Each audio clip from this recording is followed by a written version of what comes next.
Hello, and welcome to Non Sequitur News for October 17th, 2024. It's Season 3, Episode 291. Got close to, I think, 1,400 episodes so far across ohmTown. Go and check them all out over on YouTube. The last 60 days are here on Twitch. But I stream to both. The Sentient AI is not with me today. They're out on assignment, but they'll be here for a non-time machine episode. Today we're going to be talking about rising cocoa prices, off-balance water cycle. Am I being investigated by the FBI? Why, yes. The time bomb capsule, expulsion rooms, 16,000 bottles of fake French wine, fired for buying toothpaste, not lunch, a $17,000 house, Cats translate words to images. And finally, gassing the economy. It's a good thing. Maybe? Apparently? I don't know. Let's talk about it on the other side. Everything is powered by ohmTown.com. That's that site right there. Go over and check it all out.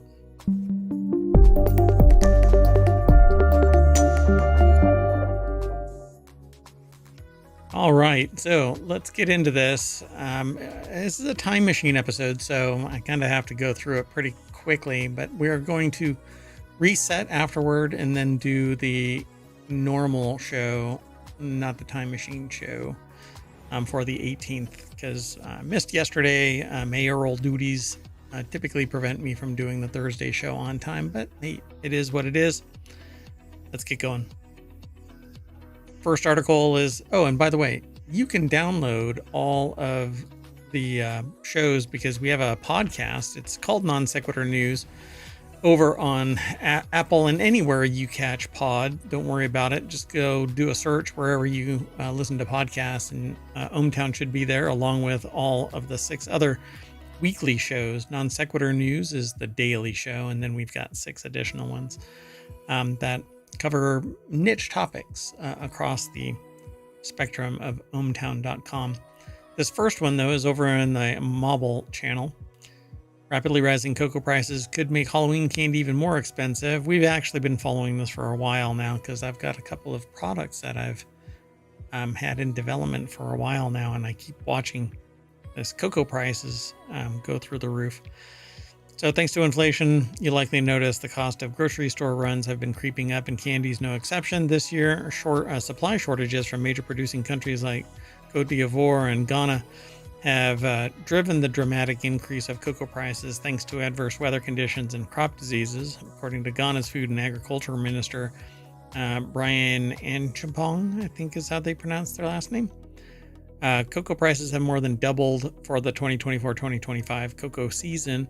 While the full effect may take some time to reach store shelves, people can expect to pay more for chocolate, if not now, through awareness at the corporate level of these changes. Obviously, they're going to seek profit prior to the actual financial burden hitting them, because they know it's coming. They can just jack the price up now. So the article is by Sammy Caramella over at Vice.com. There are chocolate alternatives out there, but we won't get into it now, but I'll probably end up doing some kind of discussion about it in the near future, mainly because I'm interested in this kind of thing, and I'm in the middle of doing a project where cocoa can play a big role in it. So, not to be cagey, but so supply shortages from major producing countries are going to drive up the prices. It says dramatic increase in cocoa prices in 2024. They say thanks to inflation, but we are the bearers of inflation. Not we as in the consumers, the producers, humans are the cause of inflation. So when somebody detects, and they're greedy, they can raise the prices until they feel that it's negatively impacting on the profitability. So they'll keep on jacking the price up, and you'll have to pay it. So take movie theaters, for instance. Movies have been producing more money, but on fewer screens and fewer movies. So you have little to no competition. Major suppliers of the movie feed is from these major suppliers. Smaller companies get acquired by the mega corporations. And this is the standard.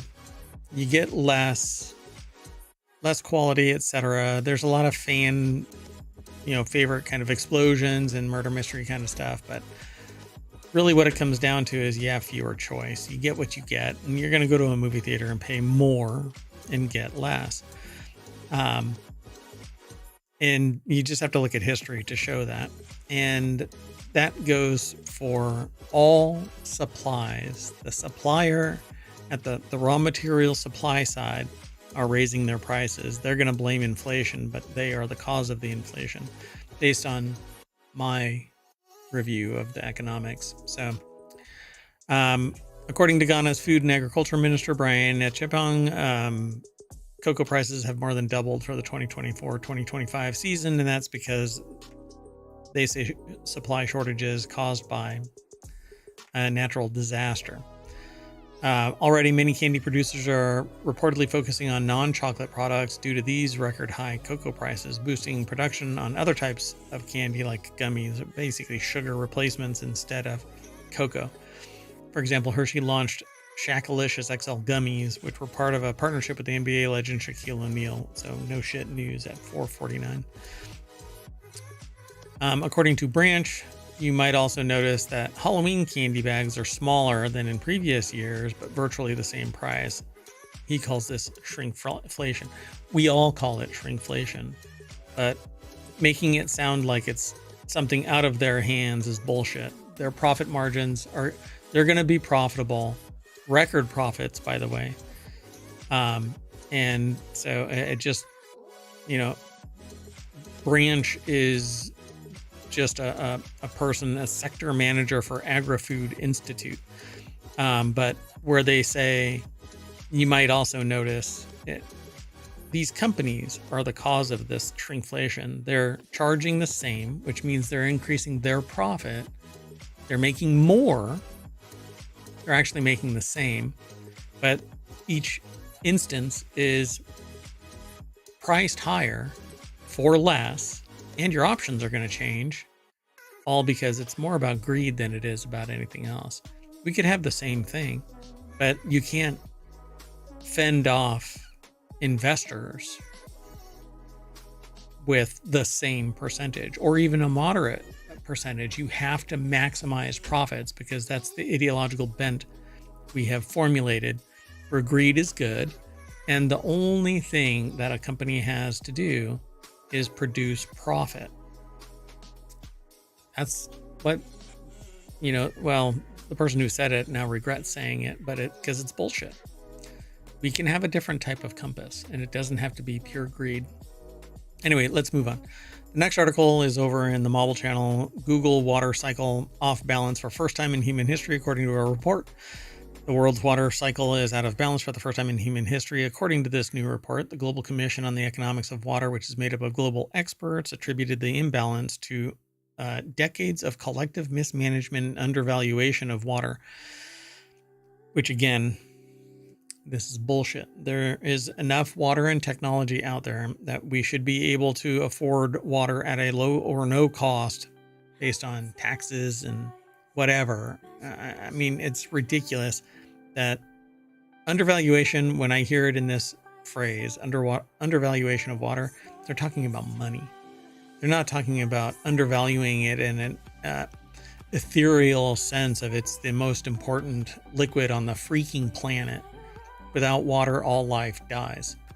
So it says we can no longer count on fresh water availability for our collective future, the report said. And the water cycle is the movement of water in the Earth's ground and atmosphere and includes processes such as water evaporation and precipitation. So it is a circle of life where water evaporates from the ground into the atmosphere, condenses, and drops back down as rain. It fills up basins. We drink the water. Well, I don't know. Let's see. Mismanagement? Yeah, I can understand that, considering we're spraying fields in a desert. It's batshit crazy. But hey, where money it can be made, money will be made, right? Water be damned. So Rachel Frazen over at thehill.com put the article together. The commission is affiliated with the government of the Netherlands and is facilitated by the Organization of Economic Cooperation and Development, a group of the world's wealthiest nations. Its report said that 1,000 children under the age of 5 die each day from illnesses related to unsafe water and sanitation. Again, we need more context about this, because if it's in nations that have limited innovation, limited technology, limited, they say, unsafe water and sanitation, then that is where we need to focus. But we also need to focus on ideological bent changes where we value things like moderation. And we need to change the world's perspective about how to treat water, and that it's not just something that we can spray over desert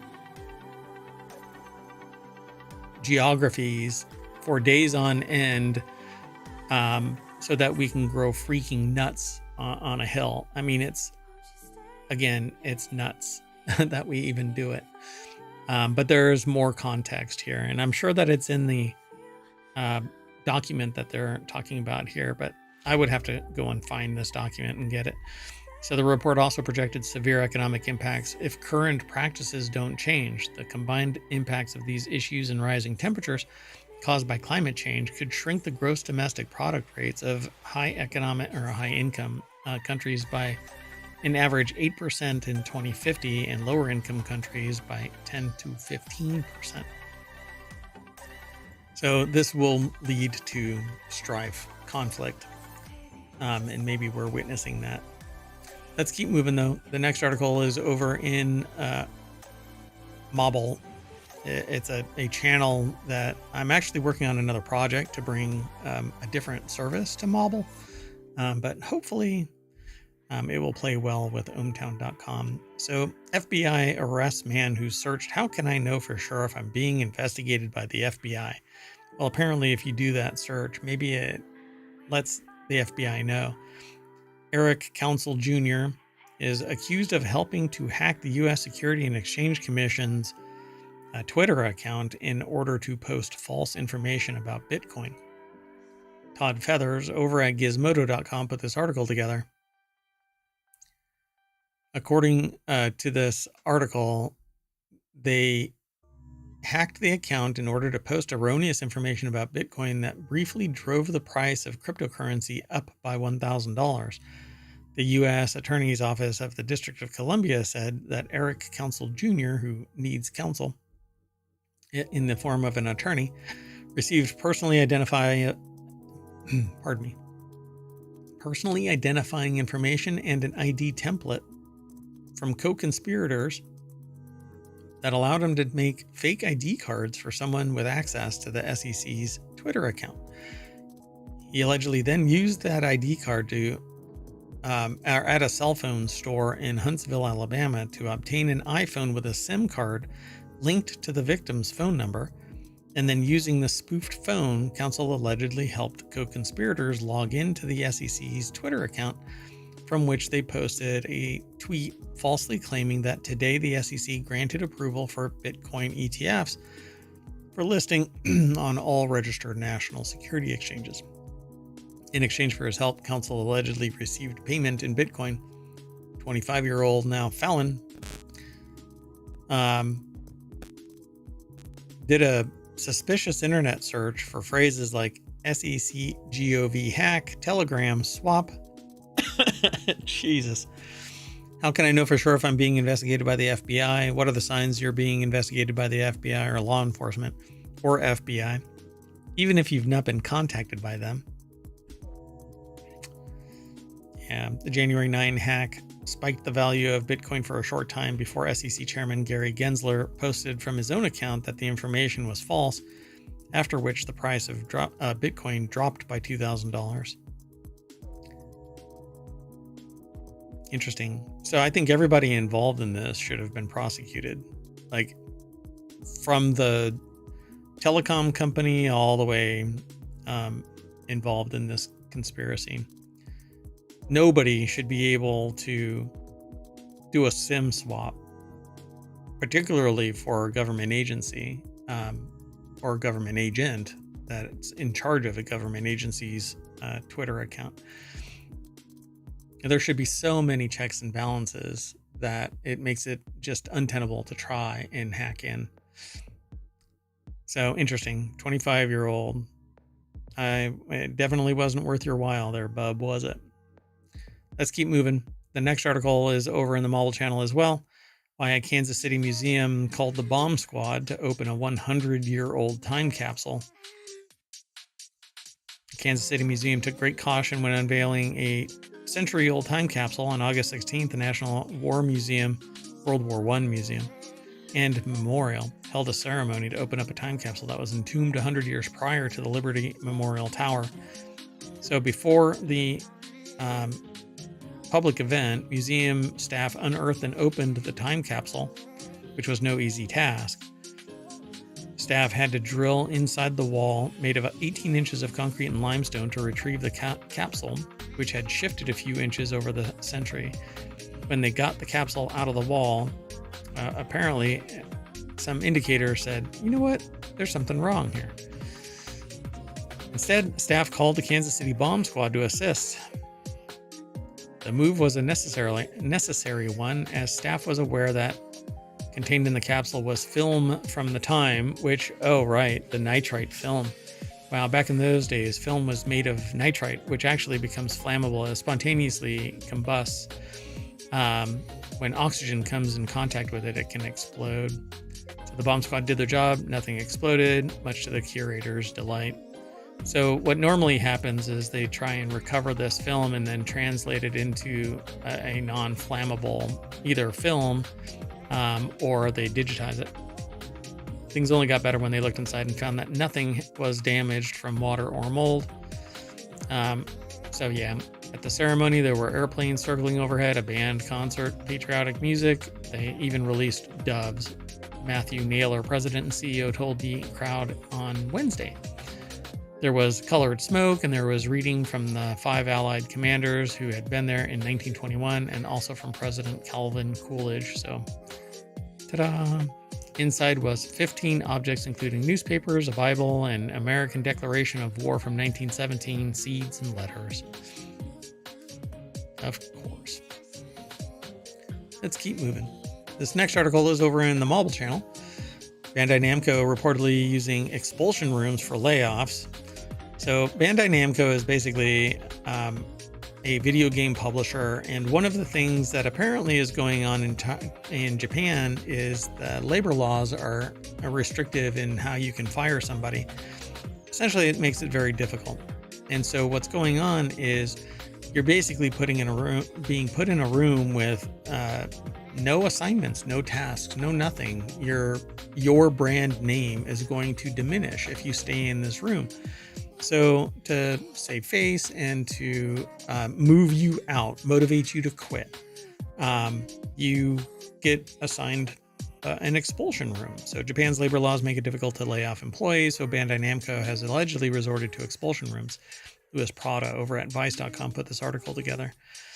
And so they don't sit there and say that they fired you. You don't say that you were fired. You also can't run around saying, well, all I'm doing is sitting around in a room. I work for Bandai Namco, but I'm not really doing anything. So the company changes come after Bandai Namco either canceled or stalled development on a series of projects in the past year, including a smartphone game called Tales of the Rays and an MMORPG called Blue Protocol that was released in Japan but saw its Western release canceled, which really sucks because I love our MMORPGs. I'm playing New World right now, and what's the other one? Throne and Liberty I'm playing. There's a VR one that I used to play, but I think it's gone under now. I haven't played it in a while, so hey, it is what it is. And I used to absolutely loved ArcAge, but it too died on the vine 3 times. And ultimately, I'm waiting for what is it called? Oh my gosh, I just forgot the name of it, and I'm waiting for it. wow. I don't know. I forgot the name of it. I won't linger. Ashes of Creation. I will linger. I had to say it. Anyway, so Bandai Namco is basically using these little proxy rooms to get people to quit. All right, let's keep going. The next article is over on the Mobile channel. Fake French wine scam with 16,000 bottles uncovered in Italy. Imagine spending $16,000 on a fancy bottle of French wine. And it was actually Italian. Oh my gosh. The equivalent of Clutch My Pearls. I usually just grab the cheapest bottle with the cutest design, so this is truly beyond me, says the author. On Wednesday, European Union law enforcement agency Europol revealed that it had uncovered and shut down an extensive, decade-long wine fraud operation, as the New York Times actually reported it. So this is from Vice.com. Sammy Caramella put it together. With rare wine prices on the rise, scammers are capitalizing with some good old-fashioned wine fraud. So the scheme involved producing wine in Italy, falsely labeling it as French, and secretly distributing these purported high-quality French wines to unaware dealers globally. 6 people were taken into custody after a raid where investigators seized counterfeit Grand Cru wines, forging materials, bottling equipment, and a substantial amount of cash. With rare wine prices, and rare wine is always increasing, my understanding is. So these victims, of course, aren't the average Joe or Jane. You piss off the wrong rich people and you will always be the target. But if you target poor people, you basically can get millions of dollars and thousands upon thousands of people. It's almost a freaking business plan. But if you go after the rich, you're going to get screwed. So these people, of course, aren't the Joe average, Jane or Joe. So the people are committing these crimes. The people who are the victims of these crimes are generally middle to upper class white males. I think people struggle to be sympathetic to the victims of fraud who got this kind of money to drop on a bottle of wine. Yeah, that's not really how it works. But okay, yeah. Some people sit there and say, yeah, well, they've got enough money that, blah, blah, blah. But really, when somebody gets taken advantage of and they don't have the means to survive post-fraud, it's a little bit different. So let's not pretend that these people are way out and soul crushed and incapable of paying their mortgage the next month. Otherwise, they shouldn't be doing that shit. But okay, whatever gets you through the day. But let's keep going. I think it's funny. I think it's funny though. That the author of this goes, sips my $16 Pinot Grigio. Damn, that's crazy. Yeah, $16. That's more my speed too. So I'll buy you a bottle. Invite me over to Vice so that I can see the inner workings. But I think everybody probably works from home nowadays. All right, let's keep going. The next article is over in the Hatch Ideas channel, which is a show all about business transformation, but it's in planning stages still. I want to talk about how businesses pivot from one thing to another and turn around. So Metafire staff are buying toothpaste, not lunch, is the title. Meta workers reportedly used vouchers that should have been spent on meals to buy household goods. But man, I hate close-ups of people. Mitchell Labiak over at bbc.com put the article together. We've noticed a couple of BBC articles are from previous periods, but this one is actually from within the last 24 hours of when the time machine kicked off. So there are differing accounts over how much of a warning, if any, the owner of Instagram, Facebook, and WhatsApp gave the workers before firing them, but these workers at Meta have reportedly been sacked for abusing the tech firm's meal voucher system, such as using it to buy toothpaste and washing powder. You bastards. Other breaches of the policy included sharing the vouchers with others or going over budget, according to people who say they work at Meta. So Meta staff were given $25 for lunch, $20 for breakfast, $25 for dinner in vouchers that are meant to be used for ordering food from Grubhub, the U.S. name for a takeaway website Just Eat. So Yeah. I'll just leave it at that. So one of the objectives of big business, particularly .com type businesses, which really I don't think .com is used anymore, but that was the namesake back in the .com era 20 years ago. But one of the things, one of the motivators, I suppose, one of the perks of the job beyond a large sum salary is the perks. And one of those perks is what would normally have been just referred to as free lunch, breakfast, food, drink. And it's so that you don't have to leave. It isn't to be altruistic. It isn't to be beneficial to the employees. It is to keep your ass in the seat working. And if you're not in the seat working at the office, you're in your seat working at home if they're allowing telework. So Grubhub, for instance, because in the headquarters, they would have a kitchen, chefs cooking food. So examples of, okay, one user wrote that more than 30 people were fired last week because they used the credits for non-food items, shared credits with other people, or went above budget. Now, if I go above budget, it shouldn't matter. I should just get the 25. And that's what happens in a lot of other organizations. You go above the amount, you get compensated for the amount, not above the amount. It's whatever is actually authorized. So $25 would be the max. $20 for breakfast, $25 for dinner. They put that breakfast is after lunch. Okay. Anyway, because it depends on how your day goes, right?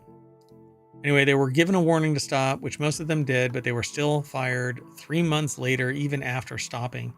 Some repeated the claim that the staff were warned. Other users wrote that there were no warnings, and separately, the company also reportedly made job cuts at WhatsApp, Instagram, and Reality Labs, its virtual reality business responsible for the Oculus headset. These cuts are not related to the issues surrounding the voucher system, but yeah. There's a little bit more of this article, so definitely follow the link through the show notes over to ohmTown, which will lead you over to BBC, or you can always do the search for Meta fires staff for buying toothpaste, not lunch. Let's move on. The next article is over in the mobile channel. Walmart is selling a $17,000 house that looks like an iPhone, although it's going to be a thick iPhone. You can now find multiple listings for prefabricated homes on Walmart for under $16,000, but you also need to remember that home ownership will never be cheap. And I'm just warning people, it isn't as easy as this. You can't just buy $17,000 whatever and then prop it up somewhere. You need to pay for the land. You have to have power. You have to have plumbing. You can have certain like mobile home type of appliances and whatnot, and go solar and off grid and all of that. You need a foundation. You need it all to be permitted.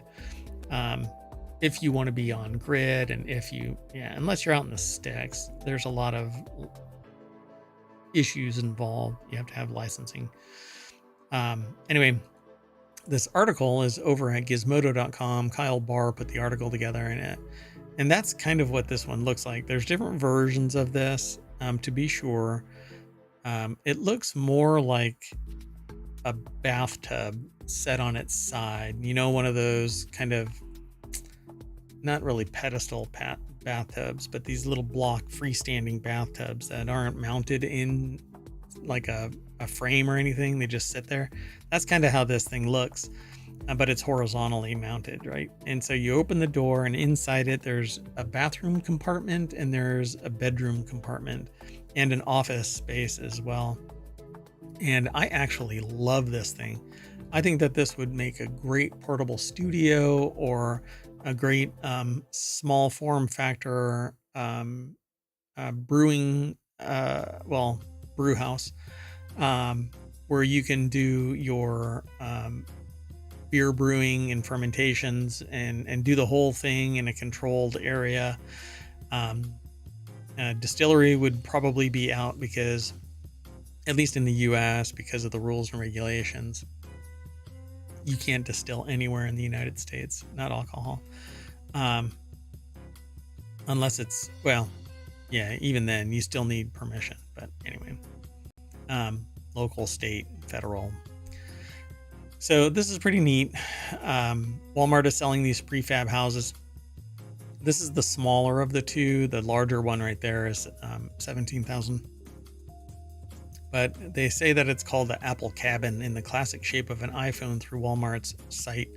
Miniature abode. Has just enough space for a MacBook and not much else, but that's actually not quite true. I wouldn't say that it's large. The smallest version is $12,000, but the larger version is just over $17,000, which is half the price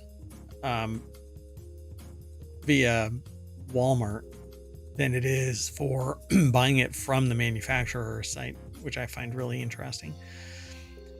So the bigger non-Apple home, it says non-Apple home, weighs just shy of 8,000 pounds, 19 feet long. It's basically a shipping container. And the largest 20-foot container,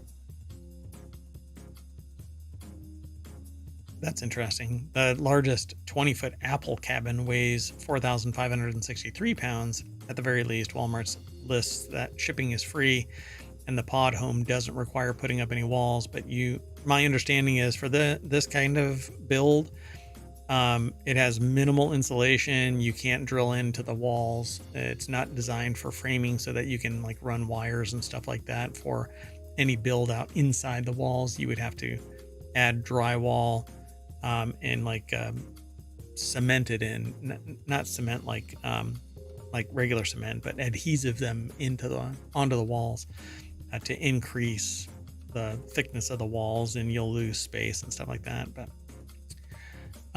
so it says homes are made in China, according to Cheryl Industries. I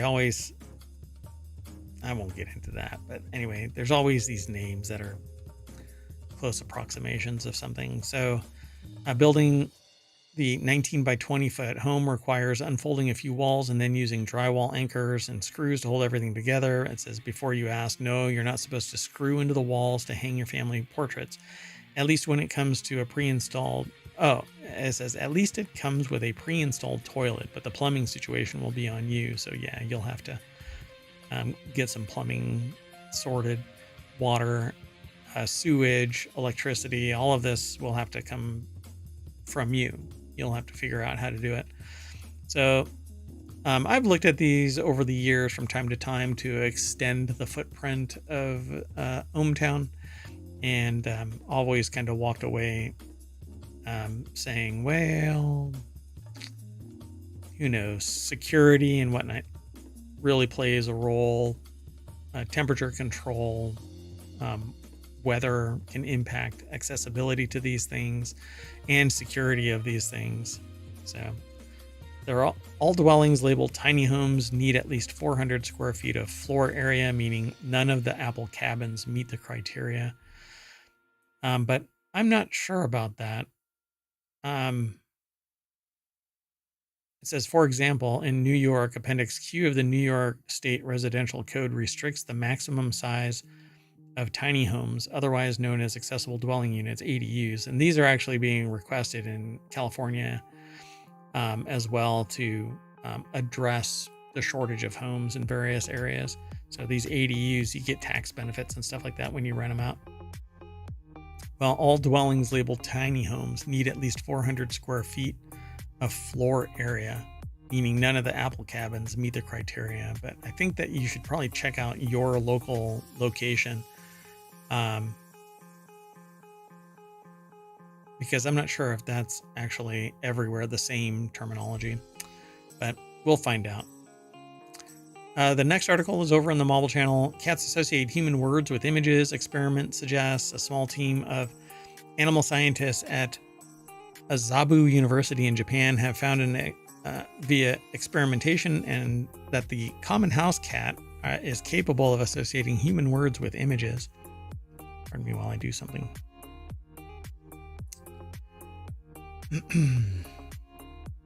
So I just have to address something. So in their study published in the Scientific Reports Journal, the group tested volunteer cats, which I'm not sure what that means, looking at images on a computer screen to see if they form associations between images and spoken words. Well, I know for a fact that cats understand certain things. Like they know when you hold something up what it is, and they definitely do associate with it. So Bob Yurka over at phys.org put the article together. Oh, there's a cute kitty. Prior research has shown that cats know when a human is speaking their name. That is obvious, but they don't give a shit. They respond in ways that are different than they're hearing other words. Other experiments have shown that they're able to match photos of people they know to their names. So in this new effort, the researchers found that cats may be able to understand many of the words spoken to them, and to find out if cats have the ability to match a word to an object, the research team enlisted the assistance of 31 volunteer adult house cats. They were volunteered. So the image is displayed, a nonsensical word is broadcast. Each cat saw 2 such animations. One was accompanied by the words Kararu, the other Parumo. The videos were played on a loop until the cats looked away. After giving each cat a break, each one was again placed in front of the computer screen, and the same 2 animations were shown in a loop, but this time the spoken words were reversed. As the cat watched the videos, the researchers watched the cats, and they found that they stared longer when hearing the word than during the original broadcast. Some even showed pupil dilation. Both were signs that the cats were confused by the switch up and were looking intently to find an explanation, evidence that they had associated the words with the images on the computer screen, even in the absence of a reward. Huh. Sure. I don't really buy into that, but okay. I guess we'll have to see. I mean, it's much more obvious when you say a word and they go over and get food.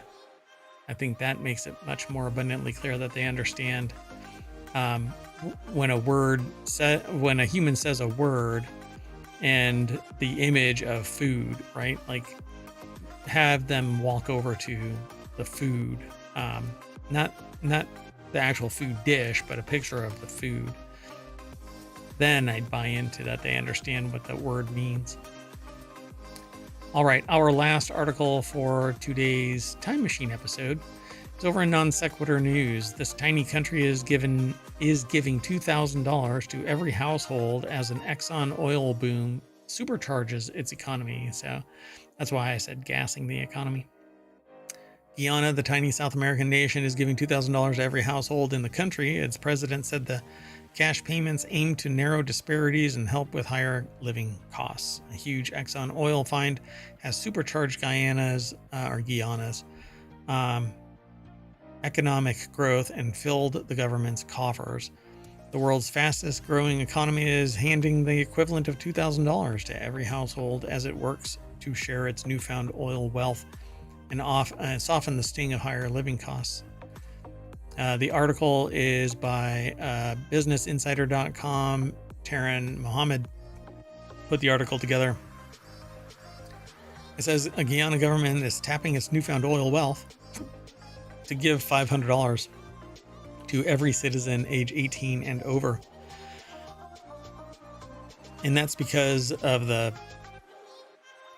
Exxon oil find is basically going to, I guess, the government. The money is going to the government because resources might be nationalized and not like in the United States. It's owned by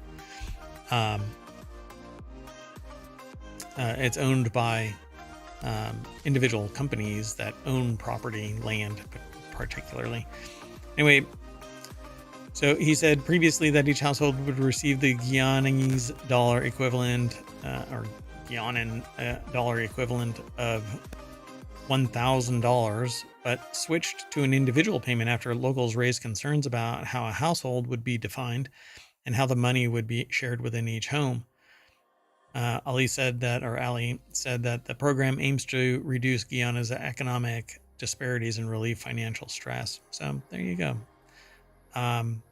This only happens, I would say, when there is an infusion of external capital into the local economy.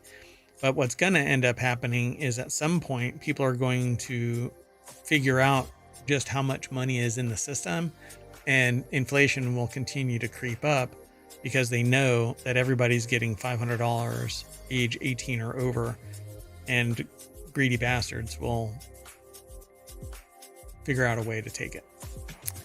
But that's it. That is it for today. And I'm going to turn off the time machine, and that'll send us back to the front page of ohmTown.com. And I'm going to say bye because the Sentient AI is not here to sing us off, I suppose. Although they never sing us off. I have aspirations, though. All right. We'll see you in probably a few hours as we reset, let the time machine cool down, and then we'll spin up another episode. So see you soon. Bye-bye.